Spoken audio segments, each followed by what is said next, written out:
अस्सलाम वालेकुम क्लास। आज हमारी सेकंड रिकॉर्डिंग है। ठीक है, सेकंड क्लास की रिकॉर्डिंग है। तो हम और डीपली ऑप्शंस देख लेते हैं। फॉर एग्जांपल लास्ट टाइम हम सिलेक्शन देख रहे थे। अच्छा, सिलेक्शंस के अंदर भी क्या होता है कि मल्टीपल ऑप्शंस होते हैं। अगर आप इस पर जस्ट क्लिक करेंगे जाके तो इस तरीके से आपके पास ये सिलेक्शन भी आ जाएगी। फॉर एग्जाम्पल मैं इसको इस तरीके से करता हूँ। अगर मैं शिफ्ट एंड ऑल्ट प्रेस करके करूँगा तो ये 360 में बिल्कुल इस तरीके से आएगी। अच्छा, मुझे कोई सिलेक्शन ली है, मैंने इस पर एक नई लेयर ली और अब मैं इसको करना चाह रहा हूँ ऑल्ट डिलीट।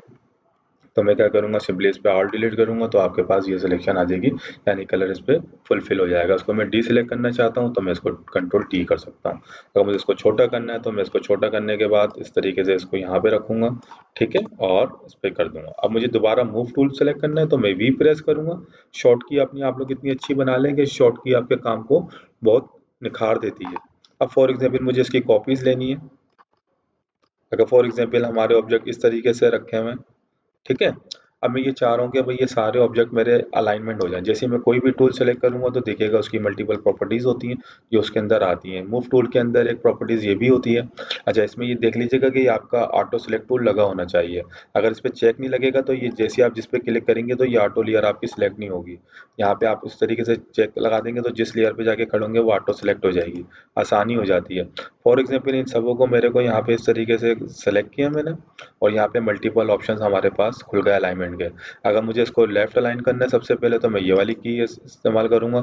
अब मैं चाह रहा हूँ कि इनके बराबर का गैप भी कंप्लीट हो जाए तो मैं फिर ये वाली सेंटर लाइन पे जाके डिस्ट्रीब्यूट वर्टिकल सेंटर कर दूंगा। तो इनका क्या होगा, गैप बराबर हो जाएगा।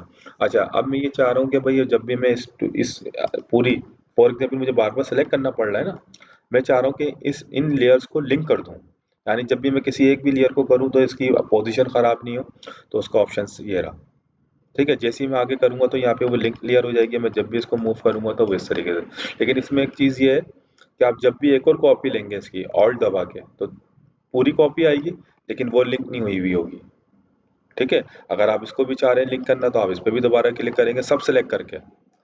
ठीक है, जब सब सेलेक्ट करेंगे तो आप वो करेंगे, जैसे अब मैं इसमें आया तो ये भी मूवमेंट यही है। अगर आपको सारी ये वाली लेयर को अनलिंक करना है, शिफ्ट और शिफ्ट दबा के जस्ट क्लिक करेंगे, सारी लेयर को सिलेक्ट किया और अनलिंक। ठीक है। अच्छा, फिर इसमें अगर आपको डिलीट करना है तो आपने ये सारी लेयर डिलीट कर दी। ठीक है। अच्छा, इनको भी हमने डिलीट कर दी। ये थी हमारी अलाइनमेंट। ठीक है, अलाइनमेंट से मुराद ये है कि अगर फॉर एग्जांपल आपके पास ये लेयर है और वो इस तरीके से है और आप चाह रहे हैं कि ये एक ही लाइन में आ जाए, मैंने सबको सेलेक्ट किया तो ये मैं जाऊंगा टॉप के ऊपर, ये टॉप में सब बराबर आ जाएंगे। उसके बाद अब मुझे इन दोनों के ऐसे गैप चाहिए, वो तो वर्टिकली चाहिए थे। अगर मुझे ऐसे गैप चाहिए तो फिर मैं इस तरीके से करूँ। अच्छा, यहाँ पे आने के बाद इसको मैं जहाँ पे भी रख दूंगा वही लिंक करूंगा। तो इस तरीके से ये पोजीशंस होती हैं कि आप कितनी पोजीशंस रहते हुए जो है ना उसको ये कर सकते हैं। अगर फॉर एग्जांपल मेरे पास ये लेयर थी, मैं इधर आया, ये एक चीज़ इधर पड़ी हुई थी, एक चीज़ इधर थी, एक चीज़ इधर थी और एक चीज़ इधर थी। ठीक है, और मैं जब मैं इनको लाइन में चाह रहा हूँ तो मैं इसको इस तरीके से भी कर सकता हूँ। इस तरीके से करूंगा अलाइन हॉरिजॉन्टल सेंटर। और अगर मैं इन दोनों का गैप बराबर करना चाह रहा हूँ तो फिर मैं इधर जाऊंगा तो ये चारों का गैप आपके सामने बराबर हो गया। अच्छा, इसके साथ साथ मैंने क्या किया, मैं इसके अंदर लेयर्स के ऑप्शंस भी देखने होते हैं तो जस्ट मैंने इसको क्लिक किया। अलाइनमेंट की चीज़ें आपको इंशाल्लाह क्लियर हो गई होंगी। अब जैसे इसके अंदर मल्टीपल ऑप्शंस होते हैं, अगर मुझे इस ऑब्जेक्ट के अंदर ओपेसिटी, ठीक है, ये हर ऑब्जेक्ट की आप ओपेसिटी कम कर सकते हैं और ज़्यादा कर सकते हैं। चाहे हर ऑब्जेक्ट को आप लॉक भी कर सकते हैं कि ये बाद में सिलेक्ट ही ना हो लेकिन पड़ी रहे। इसको ऑन ऑफ भी कर सकते हैं। ठीक है, इसमें से दोबारा आपको इसको अनलॉक करना है, आपको इसको अनलॉक करना है। अच्छा, हमने कंट्रोल टी करके इसको छोटा किया। अच्छा, फॉर एग्जांपल ये हमारे पास लेयर्स थी दो। ठीक है, अब ये अभी तो 4 लेयर्स हैं। अगर हम बहुत सारा काम कर रहे हैं तो उसके लिए हम क्या करेंगे, जब ये बहुत सारे लेयर हो रहे हैं तो हम इनको ग्रुप भी कर सकते हैं। यानी यहाँ से जाके मैंने नया ग्रुप लिया, ग्रुप 1, और इन सबको यहाँ से सिलेक्ट करके यहाँ पे सबको सिलेक्ट करने के बाद मैंने क्या करा, यहाँ पे इस तरीके से कर दिया। ठीक है, अब मैं जब करूँगा तो ये, और जब मैं ऑन करूँगा तो ये लेयर आ जाएगी। इस तरह सिलेक्शन करूँगा तो वो ग्रुप के अंदर होगी। अगर मैं ग्रुप को पकड़ के कंट्रोल टी करके सिलेक्ट करूँगा तो वो पूरी चीज़ें सिलेक्ट होंगी। ठीक है, इस तरीके से ग्रुप के अंदर अगर आपको बाद में चाहना नहीं भाई इसको अनग्रुप कर दें तो हम इसको अनग्रुप भी कर सकते हैं।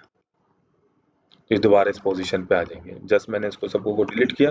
ठीक है, इसके साथ साथ हम एक चीज़ और देख लेते हैं इसके अंदर ऑप्शन इफेक्ट्स किस तरीके से देते हैं। जैसे हम फॉर एग्जांपल इसमें आए, यहाँ पे आने के बाद हमने क्या किया, एफएक्स में गए। ठीक है, एफएक्स में जाने के बाद ब्लेंडिंग ऑप्शन, ब्लेंडिंग ऑप्शन में जाएंगे तो इसमें मल्टीपल इस कैटेगरी में चीज़ आपके सामने आ जाएंगी, बेवल एंड इम्बोस। अगर आप इस पर चेक लगाएंगे तो आपको खुद ही रिजल्ट आ जाएगा।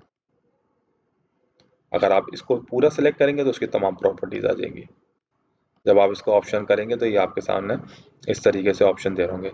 इसमें ज़्यादातर जो ऑप्शन यूज़ हो रहे होते हैं, अगर आप इनको पढ़ेंगे तो ज़्यादातर एक स्टॉक है इसके अंदर, कि ज़्यादातर स्टॉक आपका यूज़ हो रहा होता है। ठीक है, उसको आपको स्टॉक का कितना साइज रखना है।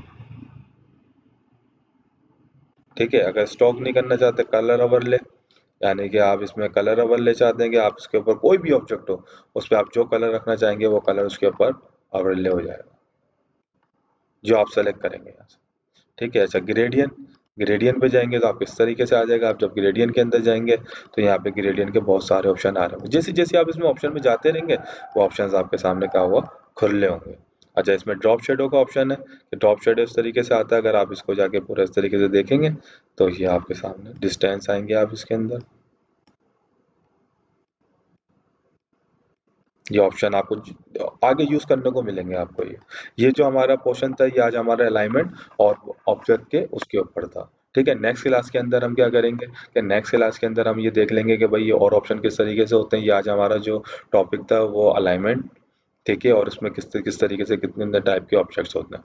ठीक है, थैंक यू सो मच, अपना ख्याल रखिएगा, अल्लाह हाफिज।